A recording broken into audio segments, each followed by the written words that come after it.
السلام علیکم. ہم نے جو ہے سورۃ انعام کی 140 جو ہے آیات کر لی تھی، اور اب جو ہے ہم 141 سے سٹارٹ کرتے ہیں. وَهُوَ الَّذِي اور وہ ہے انشأ جس نے پیدا کیا جنات باغ معروشات وغیر معروشات. وہ اللہ ہی ہے جس نے طرح طرح کے باغ اور تاکستان نخلستان پیدا کیے، کھیتیاں اگائیں اور جن سے قسم قسم کے معقولات حاصل ہوتے ہیں. زیتون انار کے درخت پیدا کیے جن کے پھل صورت میں مشابہ اور مزے میں مختلف ہوتے ہیں. تو یہاں پہ بتایا جا رہا ہے کہ وہی تو ہے ذات جس نے پیدا کیے ہیں باغات. جناتن جو ہے یہ باغات کے معنی میں آتا ہے. معروشات غیرہ معروشات کا مطلب یہ ہے کہ مشابہ اور مطلب جن کے پھل جو ہیں صورت میں مشابہ اور مزے میں مختلف ہوتے ہیں، مطلب کہ مشابہت بھی رکھتے ہیں اور مختلف بھی ہیں. نخل کہتے ہیں کھجور کو. زرع اور جو ہے انار. مختلفاً اکلہ زیتون مختلفاً جو کہ مختلف بھی ہیں. اکلہ ان کا مطلب ہم اس کو کھاؤ. زیتون اور زیتون و رومان اور جو ہے یہاں پہ لکھا ہوا ہے کھاؤ ان کی پیداوار سے. زیتون انار متشابہ وغیرہ متشابہ. کولو من ثمرہ جو کہ ملتے جلتے بھی ہیں ایک دوسرے کے ساتھ اور مختلف بھی ہیں. کولو کھاؤ من ثمرہ ان کے پھل سے. اذا اثمر جب وہ پک جائیں. وآتوا اور دو حق یعنی کہ اس میں سے اللہ تعالیٰ کا جو حق بنتا ہے وہ بھی دو. یوم حصادہ جب بھی تم فصل کاٹو. ولا تسرفوا لیکن حد سے نہ بڑھو. انہ بے شک اللہ تعالیٰ لا نہیں یحب پسند کرتا مسرفین حد سے گزرنے والوں کو. تو یہ 141 ہے، لیکن اس کی جو ہے نا ہم جو ہے تشریح وہ یہاں سے دیکھ لیتے ہیں. وہ اللہ ہی ہے جس نے طرح طرح کے باغ تاکستان نخلستان پیدا کیے، کھیتیاں اگائیں. یعنی کہ اس آیت میں یہ بتانے کی کوشش کی جا رہی ہے کہ آپ ذرا غور و فکر کریں، باغات میں غور و فکر کریں کہ مختلف قسم کے باغات ہیں. مختلف پھلوں آپ مختلف پھل دیکھیں اور ان کا پکنے کا طریقہ دیکھیں. پھر آپ دیکھیں کہ کچھ ایسے اب ایک پھل اگر آپ مالٹے کو لے لیں تو مالٹے کے اندر بھی اتنی زیادہ قسمیں آ جاتی ہیں. نارنجی ہے اور پھر اس طرح مطلب کافی اس کے اندر بھی آپ کو کئی بہت ساری ورائٹیاں نظر آ جاتی ہیں. تو اس طرح سیب ہے تو سیب میں بھی آپ کو ورائٹی نظر آ جائے گی. تو مطلب ہر پھل کے اندر ورائٹی ہیں. اور اسی طرح اللہ تعالیٰ بتانے کی یہ کوشش کر رہے ہیں کہ دیکھو تو صحیح کہ کس طریقے سے ہم نے یہ ساری چیزیں اللہ کی ہی پیدا کی گئی ہیں، کہ اللہ تعالیٰ نے ہی یہ باغات بنائے ہیں، کھیتیاں اگائی ہیں آپ کے لیے. آپ نے صرف یہ ہے کہ بیج بونا ہوتا ہے اور پانی دینا، مطلب کوشش کرنا ہمارا کام ہے. باقی اس میں سے جو نکلتا ہے پودا اور پھر کس طریقے سے وہ درخت بنتا ہے، کس طریقے سے اس میں پھل آتے ہیں، مختلف قسم کے پھل آتے ہیں، اور اس کے اندر کس طریقے سے اس میں رس بھی ہوتا ہے اور رنگت اس کی آپ دیکھ لیں. مطلب کہ اس میں اللہ تعالیٰ بتانے کی کوشش کریں کہ تم دیکھو تو صحیح ان کے پکنے کے طریقے کو، تو دیکھو ان باغات کو دیکھو، یہ ساری چیزیں میں نے ہی بنائی ہیں. پھر اللہ تعالیٰ بتا رہے ہیں زیتون کو، انار کے درخت کو اللہ تعالیٰ بتا رہے ہیں کہ دیکھیں اس لیے زیتون ہمیں یہ جس طرح دیکھیں یہ قرآن پاک میں جو بتائے ہیں نا، تو ہمیں چاہیے کہ ہم ان چیزوں کو اپنی غذا کا حصہ بنائیں. زیتون جو ہے اس کو ہم یوز کریں بجائے کہ ہم جو عام تیل استعمال کرتے ہیں جس سے کولیسٹرول بھی بڑھ جاتا ہے. اگر ہم زیتون کو یوز کریں تو ہماری صحت کے لیے بھی بہت اچھا ہے. اسی طرح انار بھی ہماری صحت کے لیے بہت اچھا ہے. تو اللہ تعالیٰ فرما رہے ہیں کہ زیتون اور انار کے درخت پیدا کیے ہیں جن کے پھل صورت میں مشابہ اور مزے میں مختلف ہوتے ہیں. کھاؤ ان کی پیداوار جبکہ یہ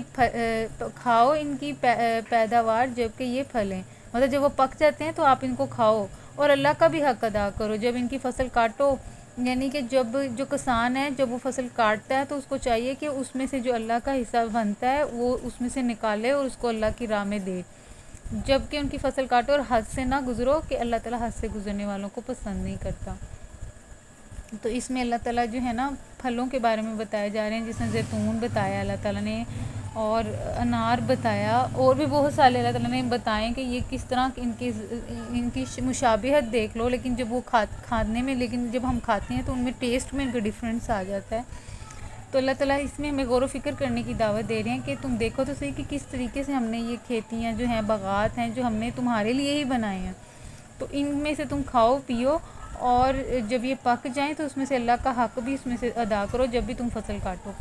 وَمِنَ الْأَنْعَامِ حَمُولَاتًا وَفَرْشًا، اور کھاؤ ان چیزوں میں سے وَمِنَ الْأَنْعَامِ حَامُولَاتًا وَفَرْشًا، تو اس میں سے اللہ تعالیٰ بتا رہے ہیں کہ پھر وہی ہے جس نے مویشیوں میں سے وہ جانور بھی پیدا کیے، یہ دیکھیں نا، وَمِنَ الْأَنْعَامِ، انعام کہتے ہیں مویشی، حَامُولَاتًا مطلب ایسے مویشی ہیں جن سے بار برداری کا کام لیا جاتا ہے، جس طرح آپ گدھا دیکھ لیں، آپ گھوڑا دیکھ لیں، اس سے ہم جو ہے بار برداری کا کام لیتے ہیں، مطلب کہ آپ دیکھیں ذرا اپنے دیہاتوں میں دیکھ لیں، وہاں پہ انہوں نے پیچھے جو ہے اس سے کام لیا جاتا ہے، اس سے کافی چیزیں، اس کو بوجھ لادا جاتا ہے اس کا، اور کسی نے تو اس کو اپنی تجارت کا حصہ بنایا ہوا، اپنی روزگاری کا بھی حصہ بنایا ہوا، تو وہ فرشن، لیکن اس میں سے کچھ ایسے بھی ہیں جو کہ بالکل ہی زمین کے ساتھ لگے ہوئے ہیں۔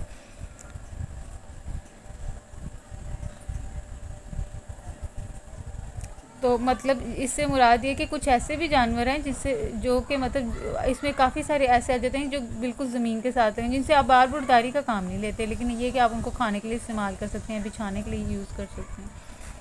کُلُوا مِمَّا رَزَقَکُمُ اللّٰہ، تو تم کھاؤ اس میں سے جو رزق دیا اللہ نے، وَلَا تَتَّبِعُوا، اور نہ تم پیروی کرو، خطوات الشیاطین، مطلب شیطان کے قدموں کی پیروی نہ کرو، اِنَّہُ، بے شک وہ، لَکُم، تمہارے لیے، عَدُوٌّ، دشمن ہے، مبین، کھلم کھلا۔ تو اب یہ جو میں نے آپ کو بتایا تھا کہ اس میں سے کچھ جانور اللہ تعالیٰ نے ایسے بنائے ہیں جو کہ آپ جن سے آپ بار برداری کا کام لیتے ہیں، مطلب کہ ان کے اوپر آپ بوجھ لاتے ہیں، اور کچھ ایسے ہیں جو کہ فرش کے ساتھ لگے ہوئے ہیں، یہاں پھر فرش کے ساتھ اگر نہیں بھی لگے ہوئے تو کم از کم ان سے آپ بار برداری کا کام نہیں لے سکتے، جس طرح کہ بکری۔ تو اب اس کی جو ڈیٹیل ہے یہ بھی ہم دیکھ لیتے ہیں، 34 جو ہے نا، اس میں جو ہے ڈیٹیل بھی بتائی ہوئی ہے، 36 آئی تھنک، ہاں، ان کی کھالوں اور ان کے بالوں سے فرش بنائے جاتے ہیں۔ صحیح، بچھونے سے مراد یہ ہے کہ آپ جو ہے نا ان کی کھال کو استعمال کر سکتے ہیں، اور ان کے بالوں سے اور اس سے جو ہے نا فرش بنائے جاتے ہیں۔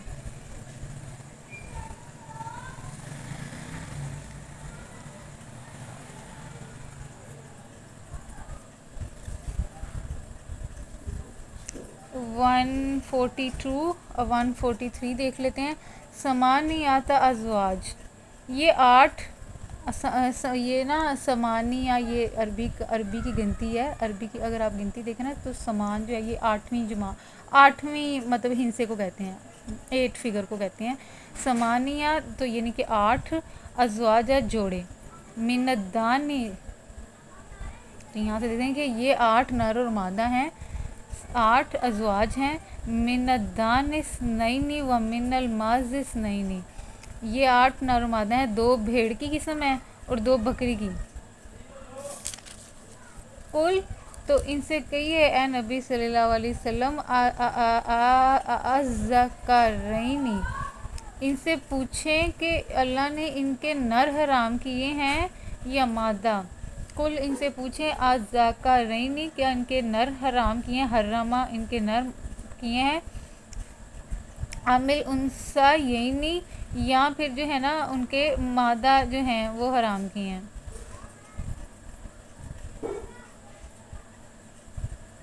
یا وہ بچے جو بھیڑوں اور بکریوں کے پیٹ میں ہیں، تملت علیہ ارحام الانثیین، ارحام یعنی کہ ان کے پیٹوں میں ہیں، بھیڑوں کے اور بکریوں کے جو پیٹوں میں ہیں، نبئونی بعلم ان کنتم صادقین، تو ٹھیک ٹھیک علم کے ساتھ مجھے بتاؤ اگر تم سچے ہو۔ تو اللہ تعالیٰ رسول صلی اللہ علیہ وسلم کے ذریعے سے ان لوگوں سے پوچھ رہے ہیں جنہوں نے خود ہی بنا لیے تھے حرام حلال، تو اللہ تعالیٰ ان سے پوچھ رہے ہیں کہ نبی صلی اللہ علیہ وسلم کے ذریعے سے ان سے پوچھو تو صحیح کہ یہ جو انہوں نے حرام کیے ہیں، 8 اللہ تعالیٰ نے نام لیے ہیں جانوروں کے، تو اس میں سے سب سے پہلے جو لیا ہے وہ لیے ہیں بھیڑ اور بکری، 2 بھیڑ اور 2 بکری، یعنی کہ وہی نا جوڑے بھیڑ کا جوڑا اور بکری کا جوڑا، تو اب اس میں سے ان کے پیٹوں میں بھی تو ہوں گے نا بچے، تو اللہ تعالیٰ فرما رہے ہیں کہ یہ جو بھیڑ اور بکری ہے یہ حرام ہے، یا ان دونوں کے جو پیٹوں میں ہیں وہ حرام ہے، ان سے ذرا پوچھو تو صحیح اگر یہ لوگ سچے ہیں تو۔ وَمِنَ الْإِبِلِ اثْنَيْنِ، اور اسی طرح 2 اونٹ کی قسم سے ہیں اور 2 گائیں کی قسم سے. وَمِنَ الْإِبِلِ اثْنَيْنِ وَمِنَ الْبَقَرِ اثْنَيْنِ. اسی طرح یہ جو ہے نا بکرا، سورۃ بکرا بھی ہم نے پڑھی تھی، تو وہ گائیں، یہ جو عربی کا ورڈ ہے اور اس کا مطلب گائیں ہیں. تو اللہ تعالیٰ فرما رہے ہیں پیچھے اللہ تعالیٰ نے بھیڑ اور بکری کا ذکر کیا ہے، وہی جوڑا. اب یہاں پہ جو ذکر ہو رہا ہے وہ اونٹ کے جوڑے کی بات ہو رہی ہے اور گائیں کی. تو اللہ تعالیٰ کہہ رہے ہیں کہ اونٹ اور یہ اس طرح 2 اونٹ کی اس کی قسم سے اور 2 گائیں کی قسم سے. کل الذکرین حرما، تو ان سے پوچھو کہ ان کے نر اللہ نے حرام کیے ہیں، ام الانثیین، یا ان کے نر اللہ نے حرام کیے ہیں یا مادہ ہے. ام اشتملت علیہ ارحام الانثیین. تو اللہ تعالیٰ فرما رہے ہیں کہ ان سے پوچھو کہ یہ جو اونٹ کی قسم سے اور 2 گائیں کی قسم سے پوچھو ان کے نر اللہ نے حرام کیے ہیں یا مادہ، یا وہ بچے جو اونٹنی اور گائیں کے پیٹ میں ہیں. ام کنتم شہداء، کیا تم اس وقت حاضر تھے، اس جب وصاکم اللہ، جب اللہ نے ان کے حرام کرنے کا حکم دیا. بہذا فمن اظلم، تو تم اس میں اس سے بڑا ظالم کون ہے. ممن افترا، جس نے باندھا علی اللہ، اللہ کے اوپر کاذباً جھوٹ. لیضل الناس بغیر علم، تو تاکہ وہ علم کے بغیر لوگوں کی غلط رہنمائی کریں. لیضل، تاکہ وہ گمراہ کریں، ناسا لوگوں کو، بغیر علم، بغیر علم کے. ان اللہ، بے شک اللہ تعالیٰ، لا یہدی، نہیں دیتا ہدایت، قوم الظالمین، ظالم قوموں کو. تو دیکھیں اللہ تعالیٰ کہہ رہے ہیں کہ یہ جو انہوں نے خود سے حرام بنا لیا ہے، تو ان سے ذرا پوچھو تو صحیح کہ 2، پہلے اللہ تعالیٰ نے پوچھا کہ 2 جو تھے جوڑے، آئی تھنک 2 جو جوڑے تھے، ایک بھیڑ کا تھا اور ایک جو تھا بکری کا. ٹھیک ہے نا، دو سے مراد وہی نا، جوڑا ہے، 2 بکریوں کا 2 بھیڑ کا. تو اللہ تعالیٰ کہہ رہے ہیں کہ یہ جو نر ہیں ان کے وہ حرام ہیں، یا ان کی مادہ حرام ہے، یا جو مادہوں کے پیٹوں میں ہیں وہ حرام ہیں. پھر اللہ تعالیٰ آگے فرما رہے ہیں کہ یہ جو اونٹ ہیں اور جو گائیں ہیں، یہ بھی جوڑے ہیں، تو ان کی نر اور مادہ حرام ہے، یا ان کی مادہوں کے جو پیٹوں میں ہے وہ حرام ہے. تو اللہ تعالیٰ فرما رہے ہیں رسول صلی اللہ علیہ وسلم کے ذریعے سے ان لوگوں سے کہہ رہے ہیں کہ اللہ تعالیٰ فرما رہے ہیں کہ ان سے ذرا پوچھو تو صحیح کہ تم نے جب اللہ تعالیٰ نے یہ چیزیں حرام حلال کی تھی تو تم اس وقت موجود تھے، تم اس وقت حاضر تھے. تو اللہ تعالیٰ پھر آگے فرما رہے ہیں کہ کتنا ظالم ہے وہ لوگ جنہوں نے اللہ تعالیٰ کے اوپر وہ بات کی جو کہ مطلب اللہ تعالیٰ کے اوپر جھوٹی بات کی، مطلب ایسی باتیں کی جو کہ اللہ کی طرف منسوخ کی، جو کہ اللہ تعالیٰ نے کہیں ہی نہیں، اپنی طرف سے بنا کے تو اس کے اوپر اللہ کا لیبل لگا دیا. تو اللہ تعالیٰ کہہ رہے ہیں ایسے لوگ جو ہیں، اس سے بڑے ظالم کون ہے جو کہ اللہ کے اوپر جھوٹ بھی باندھ رہے ہیں اور دوسرے لوگوں کو بھی گمراہ کر رہے ہیں، حالانکہ ان کے پاس کوئی علم نہیں ہے اس چیز کا، کوئی سند نہیں ہے، کوئی ایویڈنس نہیں ہے. ان اللہ، تو اللہ تعالیٰ نہیں ہدایت دیتا ایسی ظالم قوم کو. تو اس کی جو ہے تشریح بھی دیکھ لیتے ہیں. اے نبی صلی اللہ علیہ وسلم، ان سے پوچھو کہ اللہ نے ان کے نر حرام کیے یا مادہ، یا وہ بچے جو بھیڑوں اور بکریوں کے پیٹ میں ہوں. ٹھیک علم کے ساتھ مجھے بتاؤ اگر تم سچے ہو. اسی طرح 2 اونٹ کی قسم سے ہیں اور 2 گائیں کی قسم سے. پوچھو ان کے نر اللہ نے حرام کیے یا مادہ، یا وہ بچے جو اونٹنی اور گائیں کے پیٹ میں ہوں.